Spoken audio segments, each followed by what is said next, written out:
iPhone XS ở năm 2023 thì chiến game ra sao? Liên Quân Mobile đầu họa Max Setting, FPS thẳng tắp, trời vẫn quá phê.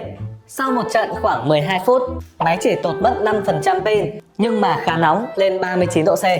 Chuyển sang Call of Duty cũng là đồ họa Max Setting, chơi tầm 10 phút, bắt đầu bị tụt giảm FPS, giật lag thấy rõ. Sau một trận khoảng 15 phút, máy tụt mất 9% pin, cũng như nóng lên gần 44 độ C. Khi này độ sáng sẽ bị giảm xuống 50%. Giải quyết bằng cách gắn thêm sò, FPS thẳng tắp luôn. Máy chơi Genshin Impact ở đầu họa trung bình cũng khá ổn, được trên 50 FPS. Mỗi tội pin thì chơi 15 phút tụt mất 16%. Tổng kết, không gắn sò thì hơi yếu sinh lý một chút, còn gắn sò thì vẫn chơi được game nặng. Anh em check giá iPhone XS dưới phần mô tả cũng như bình luận game nhé.